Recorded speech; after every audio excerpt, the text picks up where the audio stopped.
Types के resistor आपको देखने के लिए मिल सकते हैं। ठीक है, उन सारे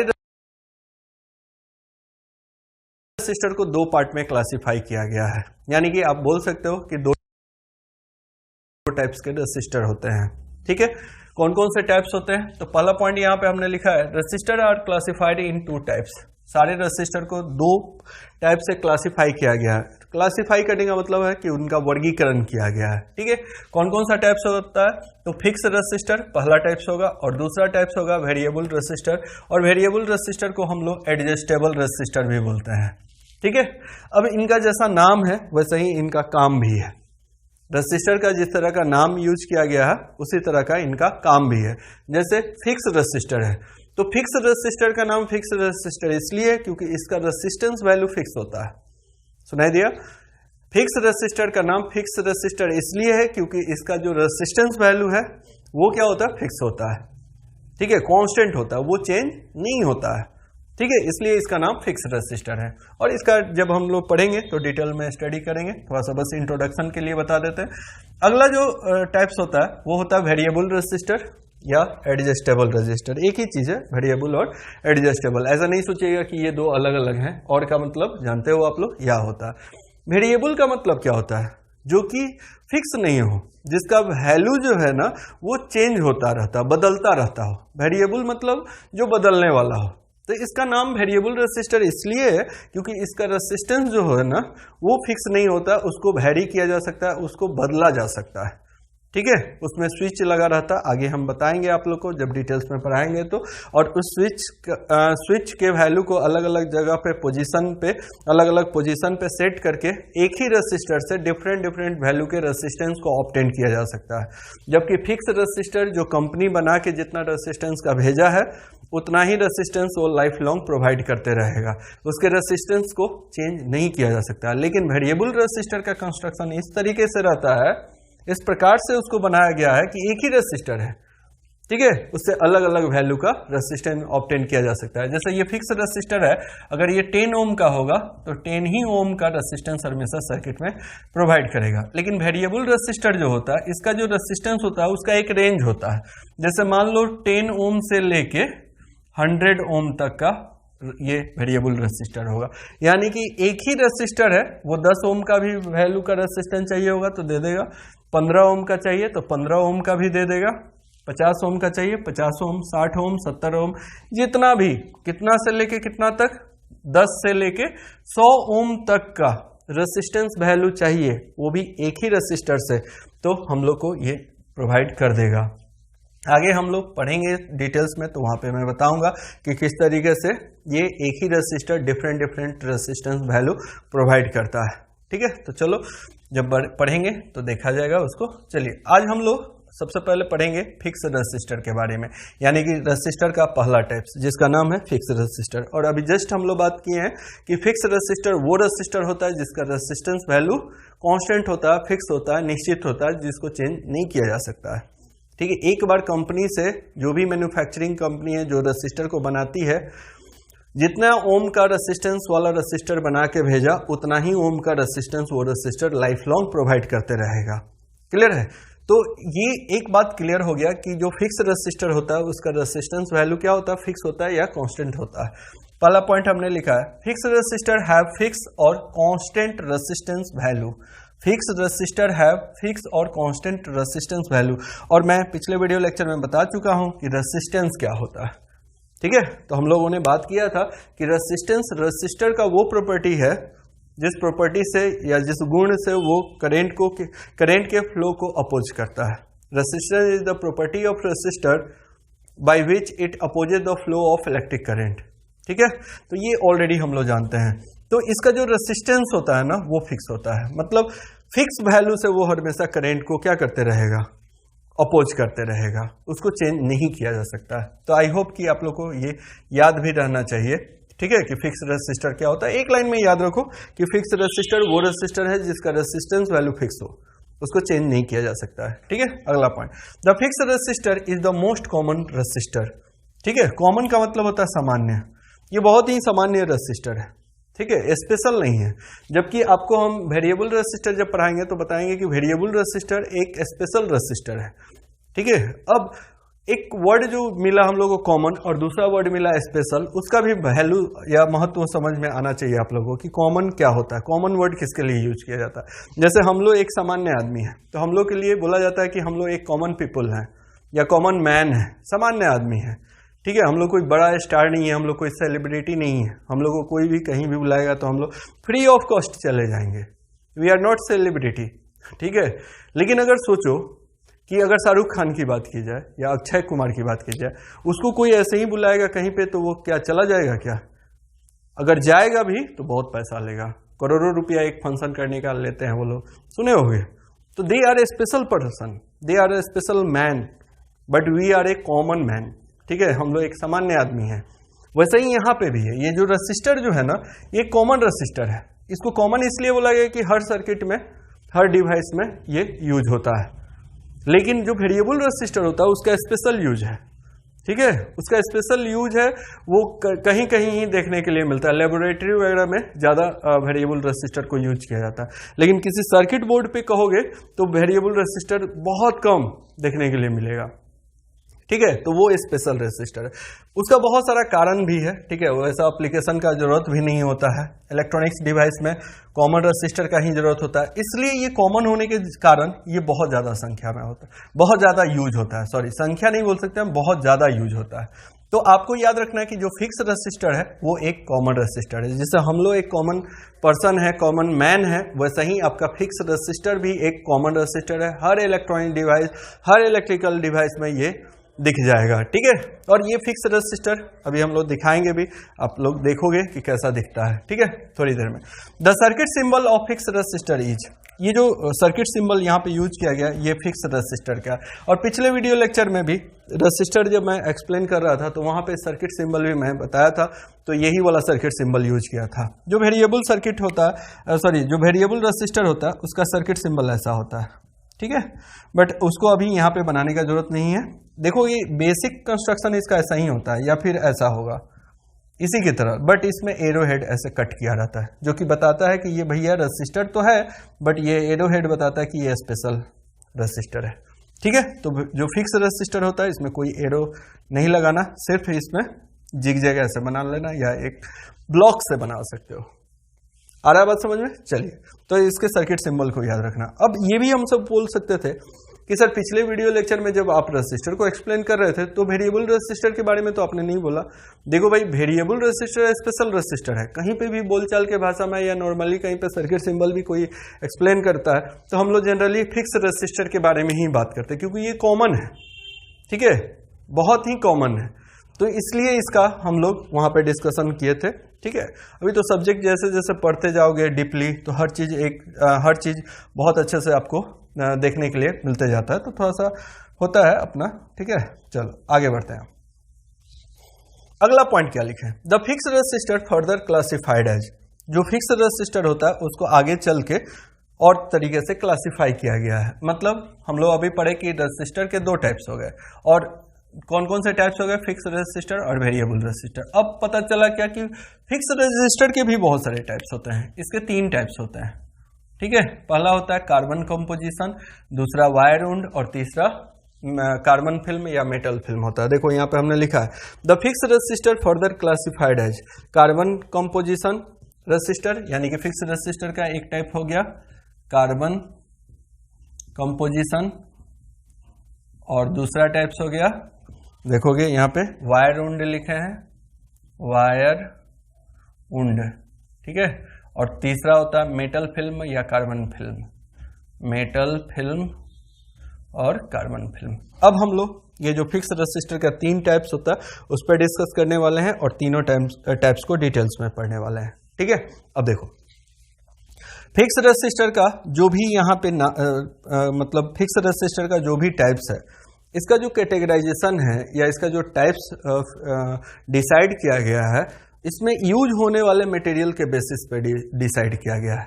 या कह सकते हो इसका जो नाम है ये इसलिए इसका ऐसा नाम रखा गया है क्योंकि इसके अंदर में जो मटेरियल यूज किया गया है, जो रेसिस्टिव मटेरियल यूज किया गया है, उसी के अनुसार इसका नाम रखा गया है। अब कहोगे कि सर मतलब समझ में नहीं आया कि रेसिस्टिव मटेरियल क्या, तो एक्चुअली क्या है, ठीक है, अभी ये हम बताने वाले हैं कि कोई भी रेसिस्टर होगा तो वो बहुत सारे पार्ट्स से बना होगा, ठीक है, उसमें अलग अलग टाइप्स के मटेरियल होंगे, जैसे उसमें इंसुलेटिंग मटेरियल भी यूज होगा, कंडक्टर भी यूज हुआ होगा, उसके कवर करने के लिए भी कुछ मटेरियल यूज किया गया है, ठीक है, उसका जो टर्मिनल्स है उसके लिए भी मटेरियल यूज किया गया, लेकिन जो मेन मटेरियल होता है, ठीक है, मेन मटेरियल जिसमें रेसिस्टिव कैपेसिटी होता है, जो मेन करंट को अपोज करने का काम करता है।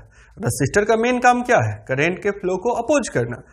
तो जो मटेरियल करंट के फ्लो को अपोज करेगा उसको हम लोग रेसिस्टिव मटेरियल बोलेंगे, वही हमारा मेन मटेरियल होता है। अब जैसे सिनेमा देखते ही होगे क्या, मूवी जिसको बोलते हो आप लोग, तो मूवी में बहुत सारे एक्टर होते हैं, लेकिन हीरो तो एक ही होता है ना, वैसे ही यहां पे भी है, मटेरियल बहुत सारे यूज किए जाएंगे, लेकिन जो मेन मटेरियल होगा वो वही होगा। क्लियर? अब देखो, पहला है कार्बन कंपोजिशन रेसिस्टर। ये जो कार्बन कंपोजिशन रेसिस्टर होता है ना, इसमें रेसिस्टिव मटेरियल मेन मटेरियल हो गया, और वो जो रेसिस्टिव मेन मटेरियल है वो कार्बन का होता है, ठीक है। कार्बन को यूज किया गया है रेसिस्टिव मटेरियल के लिए, यानी कि इस रेसिस्टर को बनाने के लिए कार्बन को यूज किया गया, जो कि करंट के फ्लो को अपोज करता है। कैसे करेगा अभी हम लोग देखेंगे, ठीक है। दूसरा है वायर उंड। वायर का मतलब होता है तार, ठीक है, कंडक्टर वायर मतलब किसी चालक का तार, जैसे एल्युमिनियम, कॉपर, इस तरह का, ठीक है। बट यहाँ पे एल्युमिनियम कॉपर का तार यूज नहीं किया जाता, किसका यूज किया जाता है वो हम बताएंगे। एग्जाम्पल के लिए बता दिए कि वायर क्या होता है। वायर उंड का मतलब होता है लपेटना, तार को किसी जगह पे लपेट दिया जाता है तो हम लोग बोलते हैं कि वायर उंड हो गया, ठीक है। जैसे ये लिए, इस पे बहुत बड़ा सा तार ले लिए, इसके ऊपर में ऐसे लपेट दीजिए, तो उसको हम लोग क्या बोलेंगे? वायर उंड बोलेंगे। उंड मतलब लपेटना होता है, ठीक है। जैसे कैसे लटाई में धागा लपेटते हैं, तो वहां पे थ्रेड उंड रहता है, थ्रेड को उंडेड किया हुआ है।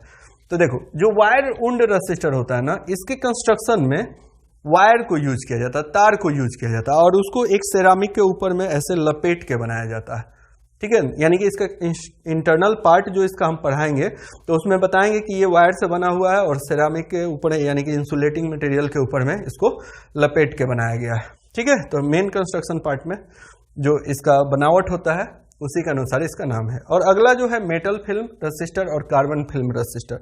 फिल्म का मतलब होता है पतला वाला फिल्म। फिल्म का मतलब मत समझना कि अक्षय कुमार वाला फिल्म या शाहरुख खान वाला फिल्म, ठीक है, या जो हीरो का आप लोग देखते हो, ठीक है, वो वाला फिल्म नहीं। फिल्म का मतलब होता है यहाँ पे पतला सा पत्ती, ठीक है, पतला पतला पत्ती जो होता है जिसको प्लेट भी बोलते हैं, तो पतला वाला प्लेट को फिल्म बोला जाता है। तो यहाँ पे मेटल का प्लेट यूज होता है या कार्बन का प्लेट यूज होता है, पतला पतला प्लेट यूज होता है इसके कंस्ट्रक्शन में, इसीलिए इसका नाम हो गया मेटल फिल्म रेसिस्टर। मेटल आप लोग जानते हो तत्वों को बोलते हैं, कार्बन भी जानते ही हो। तो चलो थोड़ा सा ये बता दिया, अब 1 बाय 1 इसका भी क्लासिफिकेशन पढ़ेंगे।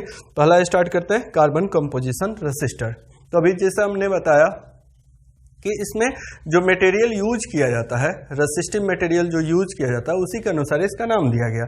तो एक बात क्लियर हो गया कि इसका जो रेसिस्टिव मटेरियल होगा वो कार्बन होगा, ठीक है। चलो अब थोड़ा सा देखते हैं। इट्स रेसिस्टिव पार्ट का मतलब होता है भाग, ठीक है। इट्स मतलब होता है इसका। It's resistive part is made up of मतलब बना हुआ है। इसका जो रेसिस्टिव पार्ट है वो किस चीज से बना हुआ है? ऑफ कार्बन डस्ट और ग्रेफाइट। कार्बन डस्ट मतलब डस्ट जानते हो ना, धूल को हम लोग डस्ट बोलते हैं, जो महीन वाला जो पाउडर होता है उसको डस्ट बोला जाता है। तो कार्बन डस्ट या फिर और में लिखा हुआ ग्रेफाइट, या तो कार्बन नहीं तो ग्रेफाइट, दोनों में से कोई एक। And a non conducting ceramic, bracket में लिख दिया गया क्ले पाउडर मिक्सचर, ठीक है। मतलब अब एक लाइन में समझ लो कि इसका जो रेसिस्टिव पार्ट है वो बना हुआ है कार्बन डस्ट या ग्रेफाइट का और नॉन कंडक्टिंग सेरामिक, मतलब इन दोनों में से कार्बन डस्ट या ग्रेफाइट में से कोई एक होगा, ठीक है, कोई एक, और इधर से नॉन कंडक्टिंग सेरामिक तो होगा ही होगा, ठीक है। यानी कि ऐसे भी बोलो ना, मान लो कार्बन ले लिए, तो कार्बन और सेरामिक डस्ट को मिला के इसका रेसिस्टिव पार्ट बनाया गया। इसका जो कोर पार्ट है, जो कोर पार्ट करंट के फ्लो को अपोज करता है, वो कार्बन से बना हुआ है और किससे बना हुआ है? सेरामिक से बना हुआ। याद रखना, ठीक है, कार्बन और सेरामिक से बना हुआ, दोनों को पाउडर को मिक्स करके, ठीक है। देखो यहाँ पाउडर मिक्सचर, मतलब दोनों के पाउडर को मिक्स कर दोगे तो मिक्सचर तैयार हो जाएगा। जैसे एक बाउल में कैसे, कोई एक एग्जांपल के लिए बता रहे हैं, माइंड मत करना। कोई बाउल लिया गया, उसमें 2 चम्मच कार्बन ले लिया गया, ठीक है, मात्रा फिक्स नहीं होगा, मात्रा तो अलग कम बेस हो सकता है। तो 2 चम्मच पाउडर कार्बन का ले लिया गया और 2 चम्मच हमारा ले लिया गया सेरामिक का, तो इक्वल पार्ट हो गया। या फिर कम बेस भी हो सकता था और दोनों को क्या किया गया, एक बाउल में रख के 2-2 चम्मच दोनों को मिला दिया गया, तो जो रिजल्टेंट मटेरियल होगा वो हमारा मिक्सचर कहलाएगा। 2 या 2 से अधिक चीजों को एक साथ मिला दिया जाता तो मिक्सचर तैयार हो जाता है, तो एक मिक्सचर तैयार होता है। अब मिक्सचर का जो रेसिस्टेंस वैल्यू होगा ना, जो मिक्सचर का रेसिस्टेंस वैल्यू होगा वही हमारा यहाँ पे रेसिस्टर का रेसिस्टेंस वैल्यू डिसाइड करेगा, ठीक है। उनका रेशियो क्या होगा, जैसे हमने बोला कि 2 चम्मच कार्बन का मिला लो पाउडर और 2 चम्मच सेरामिक का मिला लो, तो इक्वल हो गया। अब यहाँ पे जो कार्बन यूज होता है एज ए कंडक्टर यूज होता है। एज ए कंडक्टर मतलब वो चालक है, धारा प्रवाह होने देता है। कंडक्टर का मतलब क्या, जिससे इलेक्ट्रिसिटी फ्लो हो सकता है। तो कार्बन यहाँ पे एज ए कंडक्टर यूज किया गया और ceramic as a insulator use किया गया, ठीक है। थोड़ा सा एक अगला पॉइंट पढ़ के इसको अच्छे से समझाते हैं, ठीक है। देखो अगला पॉइंट क्या है, the value of resistance of resistor depends upon the ratio of carbon to ceramic. बहुत ही अच्छा पॉइंट है, ठीक है, समझने वाला पॉइंट है। The value of resistance of resistor, कोई रेसिस्टर है, अब इसका रेसिस्टेंस वैल्यू किस चीज पे डिपेंड करता है, डिपेंड्स अपॉन, किस पे डिपेंड करता है, किस पे डिपेंड्स मतलब होता है निर्भर करना, किस पे निर्भर करेगा, the ratio of carbon to ceramic, the ratio of carbon to ceramic. Carbon बटा, जैसे रेशियो को कैसे लिखा जाता है, आप ऐसे भी लिख सकते हो carbon is to ceramic, ceramic, ठीक है। या फिर इसको ऐसे भी लिख सकते हो कार्बन बटा सेरामिक। इसको हम लोग क्या बोलते हैं, इसको बोलते हैं हम लोग रेशियो, सेरामिक। आया बात समझ में। तो इनका रेशियो क्या होगा, इस पे इसका रेसिस्टेंस डिपेंड करेगा। जैसे ये रेसिस्टर है तो ये मिक्सचर से बना हुआ है, इसका कोर पार्ट कार्बन और सेरामिक के मिक्सचर से बना हो, तो उस मिक्सचर का जो रेशियो होगा उस पर डिपेंड करेगा। और ब्रैकेट में देखो लिखे हैं कंडक्टर टू इंसुलेटर, मतलब कार्बन टू सेरामिक का रेशियो या कंडक्टर टू इंसुलेटर, क्योंकि यहाँ पे कार्बन कंडक्टर का काम कर रहा है और सेरामिक इंसुलेटर का काम कर रहा है। अब एक बात समझो इसको बहुत अच्छे से, ठीक है। ये इसका रेसिस्टेंस वैल्यू डिसाइड करेगा। अगर इनका रेशियो का वैल्यू हाई है, अगर इसका ये दो कोई वैल्यू है कार्बन और सेरामिक, अगर इसका वैल्यू हाई है तो इसका मतलब ये है, मान लो इन दोनों का वैल्यू आ जा रहा है 4, तो 4 आने का मतलब बहुत सारा हो सकता है। इसका मतलब हो सकता है कि कार्बन का मात्रा यहाँ पे 4 हो और सेरामिक का मात्रा 1 हो, तो 4/1 4 आ सकता है। या दूसरा एक हो सकता है कि कार्बन का मात्रा 8 हो और फिर सेरामिक का मात्रा 2 हो, तो 8/2 यानी कि फिर से 4 आ जाएगा। इस तरीके से अलग अलग रेशियो हो सकता है, समझोगे बात को। अगर ये वैल्यू ज्यादा आ रहा है, यहाँ पे रेसिस्टेंस का वैल्यू हाई या लो आ रहा है, ये बात डिपेंड करेगा इन दोनों के रेशियो पे, ठीक है। अब अगला पॉइंट से और क्लियर होगा। If the ratio of if the value of above ratio is high in a resistor then its resistance value is low होगा, ठीक है, इज लो। ये क्या बोल रहा है कि if the value of above ratio, ये जो वैल्यू ऑफ एबव रेशियो, यही एबव रेशियो मतलब ऊपर वाला जो रेशियो है यही है, इज हाई, अगर इसका वैल्यू हाई है, ठीक है, इसका वैल्यू मान लो कुछ आ गया हाई, मान लो लिख लिया यहाँ पे, ठीक है, high in a resistor then its resistance value is low. करा कि अगर इसका वैल्यू अगर हाई आ गया तो इसका मतलब यह है कि इस मटेरियल का रेसिस्टेंस वैल्यू लो होगा, ठीक है। क्या आएगा, लो होगा रेसिस्टेंस वैल्यू। क्यों लो होगा वो भी समझो। देखो जो कार्बन है ना वो कंडक्टर है, ठीक है। कार्बन क्या है, यहां पे हम लिख लेते हैं, अच्छे से बता देते हैं। यहां पे देखो स्पेस है, ये कार्बन है और कार्बन क्या है तो कंडक्टर है, इसको ऐसे लिख लेते हैं कंडक्टर। और दूसरा क्या है, सेरामिक है, और सेरामिक क्या है भाई तो इंसुलेटर है। दोनों बात एक ही साथ लिख लिया, या इसको ब्रैकेट में लिख लो, ठीक है। अगर ये वैल्यू हाई आया, इन दोनों का रेशियो हाई आया, तो इसका मतलब ये है कि इसमें कार्बन का मात्रा ज्यादा है। ये वैल्यू सोचो कि हाई आ गया, ये वैल्यू ज्यादा आ गया। ज्यादा आने का मतलब क्या है कि कार्बन का वैल्यू ज्यादा है और सेरामिक का वैल्यू कम है। और कार्बन क्या है तो कंडक्टर है, यानी कि कंडक्टर का मात्रा ज्यादा है, और कंडक्टर का मात्रा ज्यादा है यानी कि ये हो गया कि यहाँ का रेसिस्टेंस क्या होगा, लो होगा। अगर कार्बन, सोचो ऐसे कि कार्बन और सेरामिक दोनों को मिलाएगा, लेकिन कार्बन कंडक्टर है उसका मात्रा ज्यादा रखोगे तो ऑब्वियसली जो मिक्सचर तैयार होगा, एक बाउल में दोनों को अगर मिलाए और कार्बन का मात्रा तुमने ज्यादा रखा और सेरामिक का मात्रा कम रखा, एक मान लो बाउल ले लिए, इसमें 8 चम्मच मिला लिए, 8 स्पून मिलाए कार्बन का, ठीक है, ये अंडरस्टूड रहेगा कि ये कार्बन है, और इधर से मान लो 1 ही स्पून मिलाए किसका, सेरामिक का। तो एक बात बताओ, यहाँ पे जो मिक्सचर तैयार होगा इसमें कंडक्टिव पार्ट्स ज्यादा होगा ना, क्योंकि कंडक्टर का मात्रा ज्यादा है, तो ये जो मिक्सचर है इसका कंडक्टिविटी हाई होगा, मतलब कंडक्टर का मात्रा इसमें हाई है, और कंडक्टर का मात्रा हाई है यानी कि इसमें ज्यादा करंट फ्लो होगा, तो ज्यादा करंट फ्लो होने का मतलब है कि रेजिस्टेंस इसका क्या होगा, लो होगा। आप लोग को हम बता चुके हैं करंट और रेजिस्टेंस में रिलेशन बताया है ना कि इन्वर्सली प्रोपोर्शनल होता है, करंट जो होता है इन्वर्सली प्रोपोर्शनल टू रेजिस्टेंस होता है, या फिर इसको ऐसे भी लिख सकते हैं। तो देखो कार्बन जितना ज्यादा होगा ऑब्वियसली उसका कंडक्शन ज्यादा होगा, कंडक्शन ज्यादा होगा मतलब उसका रेजिस्टेंस लो होगा, क्योंकि कंडक्शन और रेजिस्टेंस दोनों एक दूसरे का अपोजिट है। कंडक्शन जो होता है कंडक्ट करने का क्षमता है, करंट को यानी कि धारा प्रवाह को फ्लो करने का क्षमता है। कंडक्टेंस जो होता है वो इन्वर्सली प्रोपोर्शनल टू रेजिस्टेंस होता है, मतलब व्युत्क्रमानुपाती होता है। आया बात समझ में? तो कार्बन का मात्रा ज्यादा यानी कि कंडक्टेंस ज्यादा, और कंडक्टेंस ज्यादा मतलब रेजिस्टेंस लो, तो ये वाला वैल्यू याद रखना, ठीक है। तो यही बात यहाँ पे हम समझाने का कोशिश किए। If the value of above ratio is high, अगर वैल्यू ज्यादा आ रहा है, हाई आ रहा है यानी कि कार्बन का मात्रा ज्यादा है, यानी कि कंडक्टेंस इसका ज्यादा है, then its resistance is low. Conductance ज्यादा होगा, रेशियो का वैल्यू ज्यादा यानी कि कार्बन का मात्रा ज्यादा, कंडक्टर का मात्रा ज्यादा यानी कि उसका रेजिस्टेंस लो होगा, ठीक है, उल्टा होता है। अगला point, if the value of above ratio is low in a resistor then its resistance value is high. कह रहा कि अगर इन दोनों का वैल्यू लो हुआ, ठीक है, इन दोनों का वैल्यू क्या हो गया, मान लो यहाँ पे लो हो गया, तो इसका मतलब ये है कि कार्बन का मात्रा कम है, इन दोनों का वैल्यू लो है यानी कि कार्बन का मात्रा जो कम है, और सेरामिक का वैल्यू ज्यादा है। तो सेरामिक का वैल्यू जितना ज्यादा रहेगा मतलब उसका रेजिस्टेंस उतना ही स्ट्रांग होगा, क्योंकि सेरामिक जो है नॉन कंडक्टिंग मटेरियल है, जस्ट उसका ऑपोजिट है, ठीक है। तो ये वैल्यू ज्यादा होने का मतलब है कि आपका रेजिस्टेंस हाई होगा, ठीक है।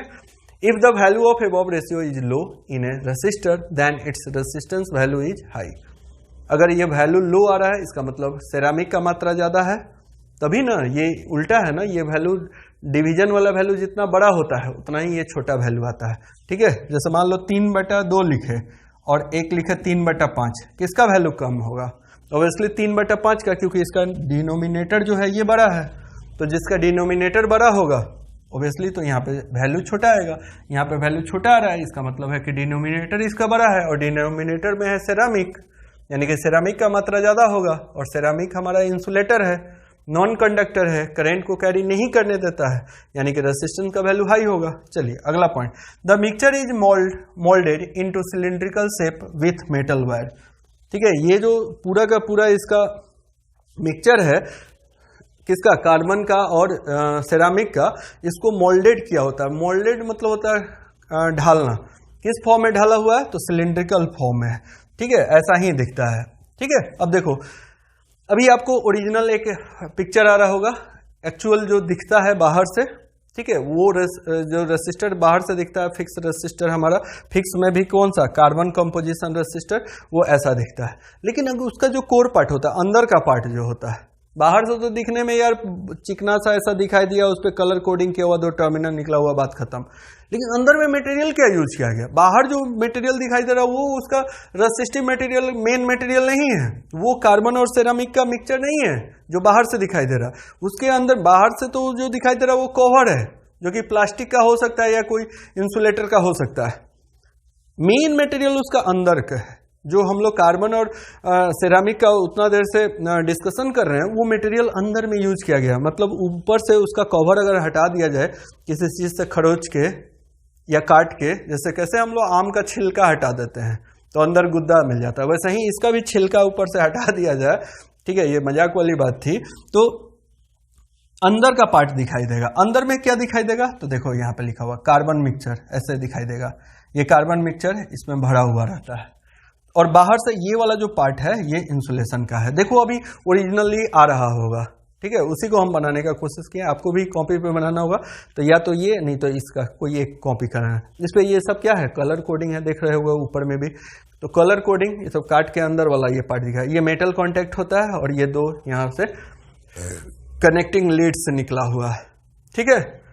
और ये जो मटेरियल है, यही अंदर का मटेरियल है, यही हमारा कार्बन मिक्सचर है। और इसको जब किसी सर्किट से जोड़ते हैं तो यहाँ से टर्मिनल से करंट इंटर करता है, और इसी मटेरियल से ऐसे फ्लो करके इधर जाता है। और ये मटेरियल जो है ये उस मिक्सचर का बना हुआ है, जिसका रेजिस्टेंस क्या होगा, कुछ ना कुछ होगा।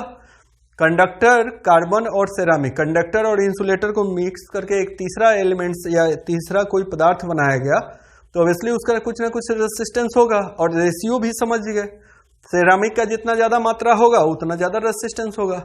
तो जो रेसिस्टिव मटेरियल है, जो कि करंट को अपोजिट करता है, जब उससे करंट फ्लो होगा तो करंट को क्या करेगा, अपोज करेगा, करंट के वैल्यू को कम करता है। इवन वोल्टेज को भी ये कम करता है, ठीक है। रेसिस्टेंस जो होता है ना, करंट और वोल्टेज दोनों को कम करता है। आप ऐसे भी समझ लो, मेन अभी करंट पे ही रहो, तो करंट को क्या करेगा, कम करेगा, ठीक है, क्योंकि करंट इसी से फ्लो होगा। यहां से जो बाहर करंट निकलेगा इसका वैल्यू, और यहां से जो करंट इंटर किया और जो करंट यहां से बाहर, दोनों में डिफरेंस होता है, ठीक है। यहाँ पे करंट ज्यादा वैल्यू का इंटर करेगा, लेकिन जो बाहर से निकलेगा वो कम वैल्यू का होगा। वो इसलिए क्योंकि ये रेसिस्टिव मटेरियल से पास करेगा, तो ये रेसिस्टिव मटेरियल उस करंट को क्या कर देता है, कम कर देता है, ठीक है। उस मटेरियल, ये जो रेसिस्टिव मटेरियल है, यही तो मेन काम करता है, इसीलिए तुम बोले कि यही हमारा मेन मटेरियल है। क्लियर है। चलो अब थोड़ा सा और आगे बढ़ते हैं। यहाँ पे कौन कौन सा क्या पार्ट्स है सब यहाँ पे लिखा हुआ। अगला पॉइंट क्या है, carbon composition resistor is very cheap and widely use components. Very cheap बोलने का मतलब है बहुत सस्ता होता है, क्योंकि ये भाई कार्बन से और सेरामिक से बना हुआ, जो चीज से ये बना हुआ है वो मटेरियल ही सस्ता है, ठीक है। अगर मान लो यही सोना से बना हुआ होता है, हीरा से बना हुआ होता तो बहुत महंगा होता है ना। चलो ये सभी मजाक वाला बात है। मेन बात, मुद्दे का बात ये है कि इसका मटेरियल जो यूज किया गया है इसके कंस्ट्रक्शन में बहुत ही सस्ता होता है, ठीक है। चलो इसलिए ये सस्ता है, और वाइडली यूज मतलब बहुत ज्यादा ये यूज होता है। आप कोई भी इलेक्ट्रॉनिक सर्किट कंपोनेंट्स खोल के देख लो तो वहां पे ये मिल जाएगा, ठीक है। अगला पॉइंट क्या है, रसिस्टर रेसिस्टेंस रेंज। जितना भी टाइप्स का रसिस्टर होता है उसका हर एक रसिस्टर का कुछ ना कुछ रेसिस्टेंस वैल्यू होगा और कुछ ना कुछ उसका टॉलरेंस होगा, ठीक है। तो इसका जो रेसिस्टेंस आता है कंपनी से बन के, वो फ्यू ओम से लेके 22 मेगा ओम तक का होगा। मतलब अलग अलग वैल्यू के ये फिक्स रेसिस्टर, या कह सकते हो कार्बन कंपोजिशन रेसिस्टर बन के आता है। आप 10 ओम का खरीदना चाहते हो, मार्केट में जाओगे 10 ओम का भी अवेलेबल है। 50 ओम का लेना चाहते हो 50, 100 ओम का लेना चाहते हो 100। कितना ओम तक गया है, 22 मेगा ओम। 22 मेगा ओम को ओम में कन्वर्ट करोगे तो 22 इंटू 10⁻6 ओम तक आ जाएगा। मतलब बहुत हाई वैल्यू तक का कार्बन कंपोजिशन रेसिस्टर आता है। बट हर एक रेसिस्टर का अपना एक फिक्स रेसिस्टेंस वैल्यू होगा, ठीक है। कार्बन कंपोजिशन अलग अलग रेसिस्टेंस वैल्यू का आता है। ऐसा नहीं होगा कि एक ही रेसिस्टर से डिफरेंट वैल्यू ले लोगे, ठीक है। चलो आते हैं अगला पॉइंट, टॉलरेंस रेंज क्या होता है। आप लोग शायद टॉलरेंस नहीं जानते होंगे, बहुत सारे स्टूडेंट। थोड़ा सा बताते हैं टॉलरेंस क्या होता है, ठीक है। देखो जैसे कोई रेसिस्टर है तो कंपनी लिख के बोल रहा है कि इसका रेसिस्टेंस 10 ओम है, और साथ ही साथ लिख दिया कि प्लस माइनस 5% इसका टॉलरेंस है। इसका मतलब यह है कि इसका जो एक्चुअल रेसिस्टेंस वैल्यू है उससे 5% ये वैल्यू वैरी कर सकता है। वैरी करने का मतलब है बढ़ सकता है या घट सकता है। तो 100 से 5% बढ़ेगा तो 100 का 5% कितना होता है, 5 ही होता है, ठीक है। लेकिन यही अगर 50 का 5% निकालते तो कितना लिखते, 50 का 5% कितना होता है बताओ जल्दी, 10 होता है ना। 50 का 5% निकालोगे तो 10। तो ये 10 से वैल्यू 10 ओम से ये वैल्यू बढ़ सकता था, घट सकता था। लेकिन अगर मान लो 100 ओम लिए और 5% से इसका वैल्यू वैरी कर रहा है, यानी कि +5 वोल्ट होगा तो 105 ओम तक जा सकता है। -5 वोल्ट होगा तो 100 में से 5 घटाओगे तो 95 ओम हो जाएगा। यानी कि 95 ओम से लेके 105 ओम तक के बीच का रेसिस्टेंस वैल्यू देता है। आगे चलकर रेसिस्टर कलर कोड पढ़ाने वाला है, हम बताने वाले हैं कि यह जो कलर कोड है इसमें एक कलर जो होता है टॉलरेंस के लिए भी होता है, और इस कलर कोड से रेजिस्टेंस का वैल्यू फाइंड आउट करते हैं। ठीक है, तो ये सारा बात बताने वाले हैं, तो हड़बड़ाइए नहीं। आपके मन में शायद ये क्वेश्चन आता भी होगा कि इसमें कलर बैंड्स क्यों बने हुए होते हैं, तो आगे हम लोग बात करेंगे। तो टॉलरेंस वैल्यू बताता है कि कितना वैल्यू से, और देखो इसका टॉलरेंस क्या है, -5% टू +-20% है, यानी कि इतना से इसका टॉलरेंस डिफर करता है। ठीक है, तो एक काम कीजिए, वीडियो को पॉज कीजिए, फटाफट यहां तक लिख लीजिए। तो आई होप कि आप लोग लिख लिए होंगे। तो आज के वीडियो लेक्चर में बस इतना ही। अगले वीडियो लेक्चर में अगला जो फिक्स रेसिस्टर का टाइप्स है, वायर वुंड रेसिस्टर और मेटल फिल्म रेसिस्टर, ये अगले वीडियो लेक्चर में पढ़ेंगे। ठीक है, थैंक यू।